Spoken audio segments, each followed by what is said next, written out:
Hey bookworms! I'm Bookmouse. And I'm BookKitty, and this is our BookNook. Today we're going to take a walk through a money mystery with John Grisham in The Summons. So join us as we go back to Clanton, Mississippi to follow the money.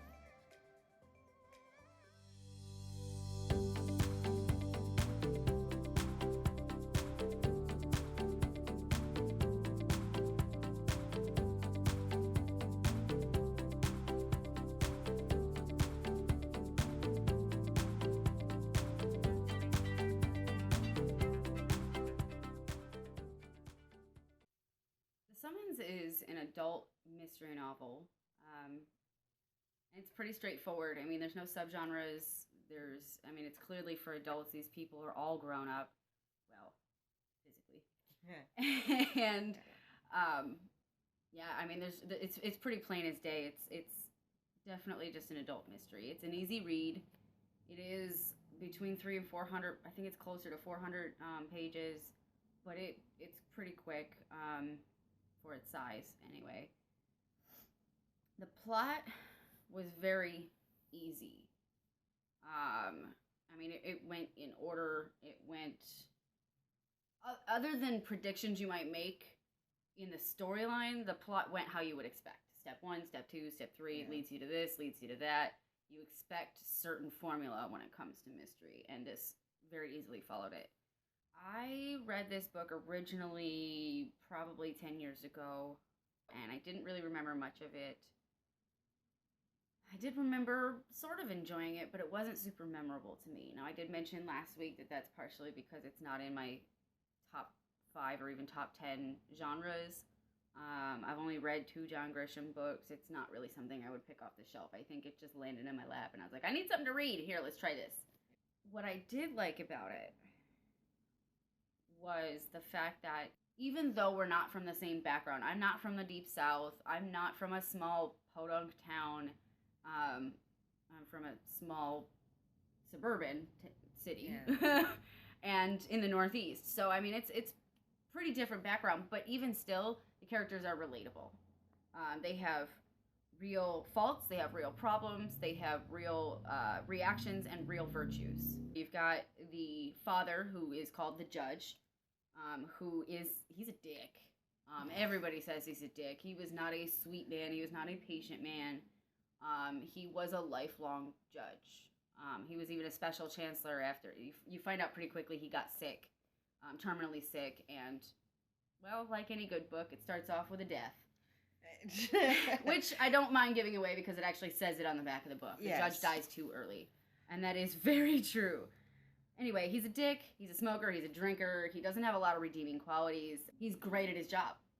That's one of them. He's really great at his job. People appreciated the attention that he put into his work. He took mountains of notes just to make sure he could come to the right conclusion in his trials as a judge, the right ruling. From the testimony of others, he tried to be fair, but he's terrible with his family. His wife died when the kids were very young, so there's not much mention of her or his relationship with her. But his relationship with his sons is really shitty. One of them supposedly hasn't talked to him or seen him hasn't talked to him in 4 years, hasn't seen him in 9 years.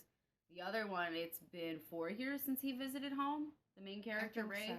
I think so. Something like that. And he wasn't very proud of them. He expected them to go into business with him, but they wanted to get out of that small town and had their own notions of what their lives should be. And he kind of cut them off at first. I think he did. I think there was some mention that the judge had the boys planned. They were going to go to law school. Mm-hmm. They were going to come home to Clanton, and they were going to go into a firm with him. Yeah, Atlee and Atlee. Atlee and Atlee. At Maple Run. And neither of the boys wanted that. Nope. As I said, they also have real problems. Forrest, the main character, Ray's brother, has a major drug problem. He's been, as he says, the time he goes to rehab in the book is his 8th time in rehab. Yes. 8th trip through treatment. And you can tell that the family's just tired of going through it. They try everything to help because that is family, but they're just like, man, I don't think he wants.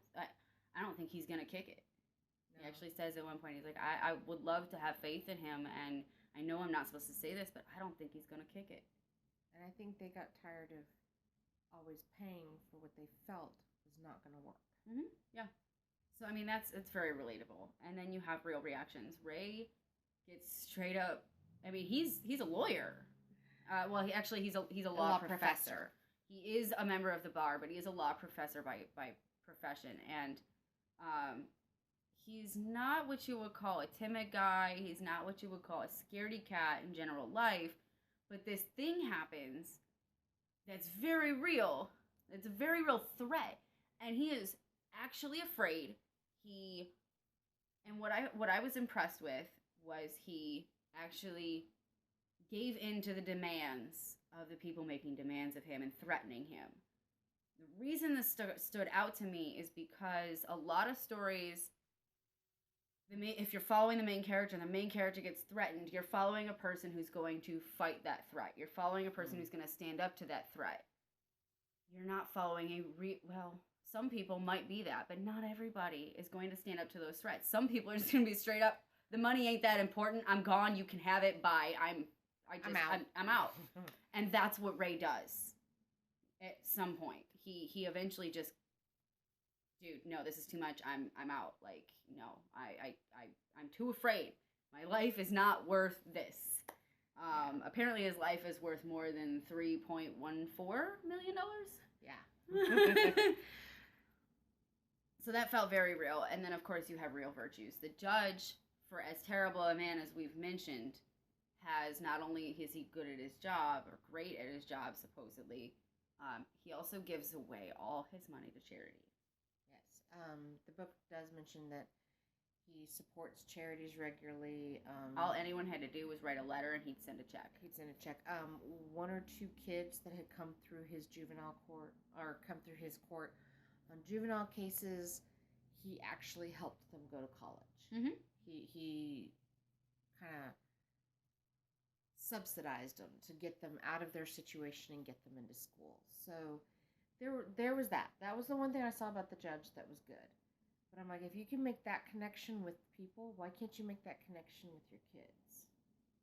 It's easier to throw money than to make connections. Well, yeah, there's that. For some. So that I'll agree with you. He did have that, and you know, I'm a little torn on the charity thing for personal reasons, but I liked that he had a personal side. He was not perfect though. I did notice something in the front of the book. Everybody's like, "Oh, he was this great judge. Nobody could do a courtroom like him. He was meticulous. He was thorough. He was fair, and he had an affair." So he's not perfect. No, he's got real faults. So I did like that you know, it was plausible from the event of it, the stopping of it, and the after effects. I thought was plausible. Mm-hmm. So that, I'll give it that. You know, they didn't try to make him this being on high. Speaking of small towns in the Deep South, the one thing that I found very interesting is a lot of authors won't even give names or first and last names for insignificant characters that are mentioned in main characters' conversations, ancillary characters. In this book, he actually gives them full first and last names, or the nickname that the person goes by. Of course, it's the Deep South, so there's plenty of like really strange nicknames. There was one that was, I can't remember if it was Carl or Earl or something, but there was Carl, there was Lloyd. Big Lloyd.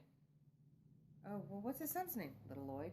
Oh, yeah, Virgil. That was Virgil. Okay, Virgil. Little Virgil. Little Virgil is 45 years old. Yes. Little Virgil's 45. But because his dad was Big Virgil, he stuck with Little Virgil. Yeah.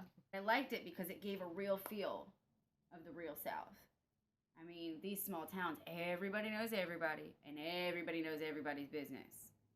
Yeah. And it's just, that's how conversations, at least in my experience with people who are from the Deep South and the few trips that I've taken there, not to Mississippi, but, you know, that's how they talk, you know, it's all like, oh yeah, Carol Sue down at the gas station the other day, and then Harry over here was doing that, and it's just, it gave it a real feel.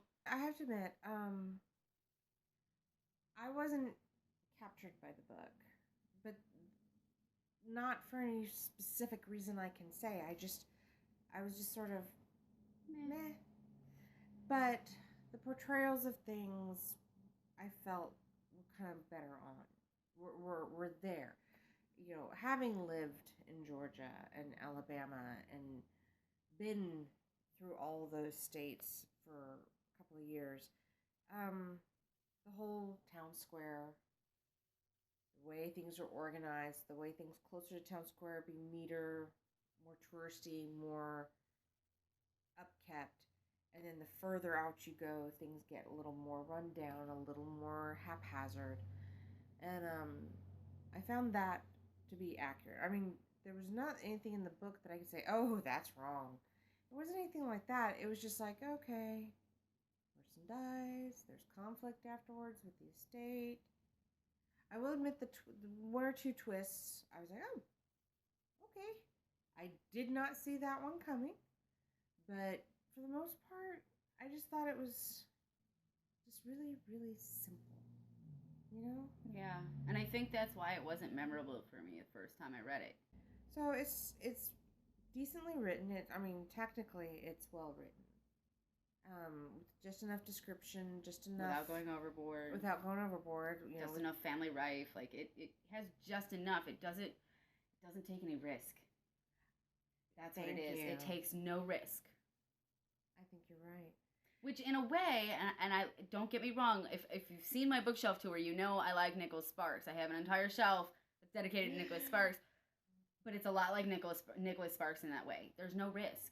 Yeah, you've got a formula, and you are not deviating from it for any reason. Not at all. And I guess I didn't feel any spark. I didn't get any. Cerebral. Oh. It's slightly cerebral because you're trying to figure out the mystery, but the content out of it really isn't all that cerebral. No. I mean, there were a few times I was like, what is he doing? Why is he doing that? Why? The 15 trips to the car in the garage? Yes. Oh my God, he overthinks things. But the trip to the he finds out somebody's following him and he goes where he's hiding his thing. Yeah. And then he considers, oh, he might have followed me here. No shit, Sherlock. Like, what the... Yeah, there are some things I think that I just was like, no, this doesn't seem right. Now, give that he's flustered and he's not got a very exciting life in and of itself. I mean, he is a professor at the University of Virginia. So, you know, maybe that's possible. But, I don't know. And I'm willing to bet he's not going to seek any other adventure besides flying those planes for the rest of his life. He's had enough. He's had enough. And he probably will never get remarried. Kaylee or no Kaylee. Oh. That was one thing that did bug me a little bit. That didn't need to be in the book. No. Considering it didn't go anywhere, it didn't need to be in the book. No, and considering the environment that's going on in our communities and stuff right now, Kaylee's one of his students. I don't... Albeit a grad student who's weeks away from graduation. But I know there are students, male and female, that flirt with their professors. And some of them pursue hardcore. Yes, but... Which she apparently did. I guess I just felt that it was... Overdone, and maybe he was just trying to fill pages. I'm like, what was the point of her being in there? You didn't pursue a relationship during the plot of the book. You didn't even kiss her. You didn't even go on a date. Like, no. Great, you have interest in women. Was the only point to show us that he's heterosexual? Because I don't care if he's heterosexual or not. It has no bearing on the story. Well, and I kind of thought maybe it was to show that there's life after divorce. I don't think he even believes that, though. A stuffy law professor who knows the law is going to risk his tenure, or, you know, he'd be older than her. I don't know. That was the only part of the book to me that didn't feel real. But all in all, I can't give it 2 paws up. No. It's not awesome in my mind. It's not. And so. I can't do it either. Didn't hate it.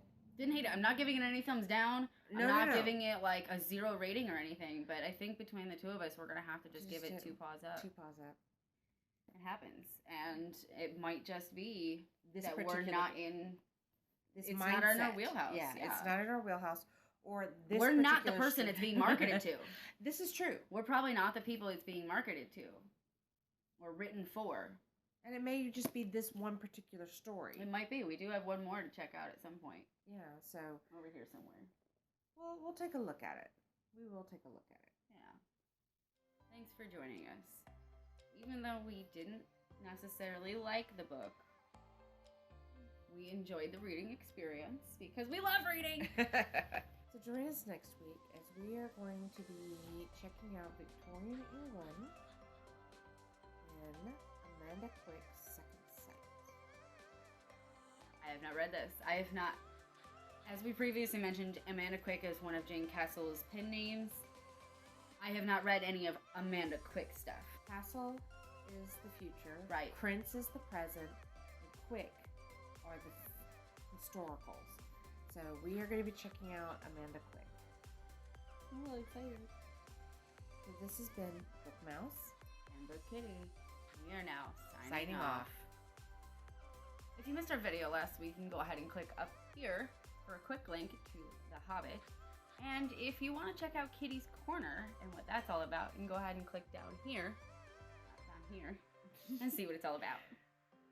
As always, don't forget to hit that subscribe button so that you always know when our next video is coming.